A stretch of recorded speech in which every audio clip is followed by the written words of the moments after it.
अस्सलाम वालेकुम नाज़रीन, मैं हूं आपका मेज़बान असगर हयात। साइमा बतूल हमारे साथ मौजूद हैं और आज हम अमेरिका की नई जो इंतज़ामिया है सदर जो बाइडन उनकी काबीना के हवाले से बात करेंगे। साइमा, ये बताइएगा कि इंतज़ामी जो तब्दीली आई है और जो इसकी कैबिनेट है जो बाइडन की, उसमें क्या चेंजेस आप देख रही हैं और किस तरह के लोगों को लेकर आया और किस तरह वो चलना चाह रहा है? जो तो तब्दीलियाँ वो बड़ी वाज़ेह हैं। सबसे पहले तो अपनी जो कैबिनेट है उसमें 48% जो है वो औरतें हैं। ट्रेजरी सेक्रेटरी जो है पहली दफ़ा वो खातून है और वो जो वाइस प्रेसिडेंट है वो उसका तो मतलब उसकी इंडक्शन से पहले ही बहुत रौला पड़ गया था। हमारे जो करीबी हमसाए हैं वहाँ तो मिठाइयाँ बंटने लग पड़ी थी। बहरहाल let's come to the point. तो बड़ा कलरफुल सी कैबिनेट बना दी है। ट्रांसजेंडर्स हैं उसमें गेज़ हैं। तो जो बड़ी मतलब उसने दुनिया अपनी अमेरिका के हर जो लम्हा फ़िक्रिया और हर डिपार्टमेंट जिसे हर शोबा कहा जाता है ना, वहाँ से इंसान लिए हैं, थिंक टैंक्स लिए हैं, स्कॉलर्स लिए हैं। तो लगता तो ऐसे ही है कि अमेरिका को जितना नुकसान ट्रंप इंतज़ामिया ने दिया था उसको अगर बेहतरी नहीं तो कम से कम रिपेयर ज़रूर कर सकेगा बाइडन। अच्छा, इंडियंस बड़ी खुशी मना रहे हैं कि बड़ी तादाद में इंडियंस जो हैं वो इस कैबिनेट में आ गए हैं और कोई पॉलिसी जो है इंडिया की तरफ बड़ी नरम होगी और पाकिस्तान के लिए मामला सख्त होंगे। नहीं, ऐसा तो कुछ नहीं होता। जो अमेरिका की पॉलिसी है वो तो सिर्फ कैबिनेट ही नहीं करती, उसके 10 अदारे और होते हैं जो उसकी सर्वेलेंस में होते हैं और हर बंदा जो है हर अपने काम की और जवाबदेह होता है। तो वो बड़ा सख्त एक वहाँ पे कार्रवाई होती है, तादीबी कार्रवाई जिसे कहते हैं। तो इंडियन अमेरिकन हो सकते हैं, लेकिन अगर इस तरह का कोई है कि थोड़ा सा देखें, इससे पहले बाराक ओबामा के बारे में वो कहते थे मुबारक अहमद ओबामा नाम है, कोई कहते थे तबारक नाम है उसका, कोई कहते थे उसका दादी मुसलमान है, कोई कहती थी नानी मुसलमान है।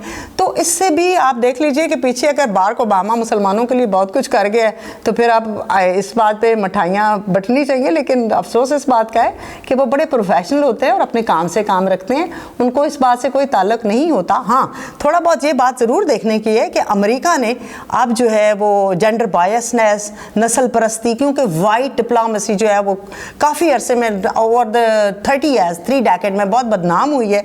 तो अब इसको फिक्स करने की बाइडन की एक अच्छी ताकत। इंडियंस की जो खुशी है उस हवाले से क्या कहेंगे? इंडियन की खुशी, अब अगर उनके पास ज़्यादा मिठाई आ गई है तो उन्होंने किसी तरह, माफ़ कीजिए विद ड्यू अपॉलॉजी, उसके बेचना है। लेकिन उसके पीछे पाँव नहीं है। बीबीसी के ऊपर इधर उधर प्रोग्राम मैंने भी देखे थे कि जो है जो वाइस प्रेसिडेंट हैं वो ये हैं वो हैं, वो इंडिया से हैं। ठीक है, they probably be very proud because Pakistan में कई सिख जो थे हिंदुस्तान के सदर रहे जो पाकिस्तानी इलाकों से थे, आपको याद होगा और अवामुन नास को भी होगा। ये लम्हा प्राइड का तो होता है, आप फ़ख्र कर सकते हैं, लेकिन तवक्कुआत नहीं रखनी चाहिए, क्योंकि ये जो दरिया की मछली है एक और चीज़ है और कुएं का मेंढक कुछ और चीज़ होता है। अच्छा, ये बताएं कि इसराइल जो असला जो है ख़ास तौर पे अमरीकी इकॉनमी इस पे चलती है, तो नई इंतज़ामिया जो आई है, जो बाइडन ने सऊदी अरब को और यूएई को असला फ़रोख्त करने से उन्होंने पाबंदी लगा दी है, फ़िलहाल इनकार कर दिया है। इसके पीछे आप क्या देखते हैं, कोई बड़ा शिफ्ट आ रहा है?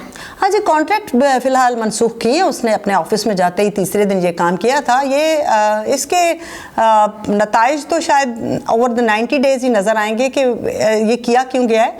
लेकिन अब असगर साहब, ये जो वेपन्स हैं ना, ये इनकी शक्ल बदल रही है। वेपन्स अब वो नहीं, आपको तोपखाना नहीं चाहिए, आपको घोड़े नहीं चाहिए। पहले घोड़े होते थे, वो नहीं चाहिए, फिर तोपखाना नहीं चाहिए था, फिर ख़ास किस्म की गन नहीं चाहिए थी, फिर लेज़र गन नहीं चाहिए थी। तो ये जो एडवांसमेंट ऑफ द वेपन्स है, अगर इस तरफ आ जाता है, देखें आप अपनी इन्वेस्टमेंट जो है, लिक्विड्स हैं, जो कुछ भी है, तो आप उसको एडवांसमेंट की तरफ लेके तो जा रहे हैं ना। वो काम जो आप इंटरनेट से या टेक्नोलॉजिकली कर रहे हैं, उसके लिए आपको बंदूक क्यों उठानी? तो मेरा तो ख्याल है कि अमेरिका आने वाले सालों में, क्योंकि इंडस्ट्री उनकी वेपन इंडस्ट्री है, वो अपग्रेड करेंगे, इसकी शक्ल बदल देंगे। लेकिन अगर ये कहा जाए कि अपनी ये ताकत जो है वो अमेरिका जो है वो बेचेगा नहीं या दुनिया में को इन्फ्लुएंस नहीं करेगा, मैं इसे डिसएग्री करती हूँ। वो क्या हो सकती है? एक तो टेक्नोलॉजी के लिहाज से साइबर वारफेयर है, दूसरी चीज़ मेडिसिन के लिहाज से अब रिसेंटली कोरोना जो आया उसकी वैक्सीनेशन है उसके लिए वो इन्फ्लुएंस करेंगे? देखिए वो तो इन्फ्लुएंस का जो कोरोना का है वो तो फिर हमारे पास भी एक विंडो है ना, हम भी तो इन्फ्लुएंस कर सकते हैं ना। कोई ज़रूरी खुदा न खास्ता पाकिस्तान ऐसा मुल्क तो नहीं है कि बस सारी दुनिया इसके ऊपर भी है, इनके नीचे भी है, एक पैरेलल से कायनात चल रही है। तो हम भी तो बहुत कुछ कर सकते हैं ना, इसमें सारी दुनिया कर रही है। ठीक है, एक हवा सी चल पड़ी है कोरोना वायरस और अब इसकी वैक्सीन भी चल रही है, सारी दुनिया एक्सप्लॉइट करेगी, अमेरिका भी करेगा, लेकिन नताइज इसके जो हैं वो इकनॉमिकली बहुत बेहतर होंगे, डिप्लोमेटिकली इससे ज़्यादा खौफनाक होंगे।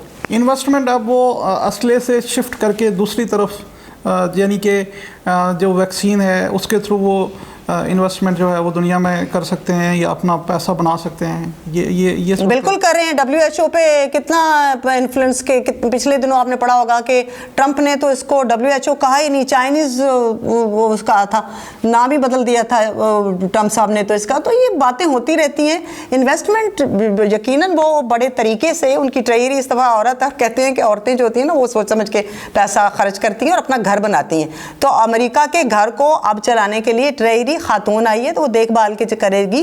वो मेरा ख्याल है कि मुफ्त की जंगों में इन्वॉल्वमेंट और राय लीला की बॉम्बिंग और राय लीला के जहाज़ और इस किस्म की, मेरा ख्याल है ये जो बाला खर्चियाँ थी इसको मेरा ख्याल है कंट्रोल करेंगे। जी बहुत शुक्रिया। साइमा बतूल हमारे साथ मौजूद थी और नई जो इंतज़ामिया आई है अमेरिका की उस हवाले से बात हो रही थी और अमेरिका की जो पॉलिसी है ख़ास तौर पर जो इन्वेस्टमेंट थी असले में उस हवाले से बात हो रही थी। आने वाले प्रोग्राम्स में इस पर डिटेल से बात करेंगे। आपका बहुत शुक्रिया।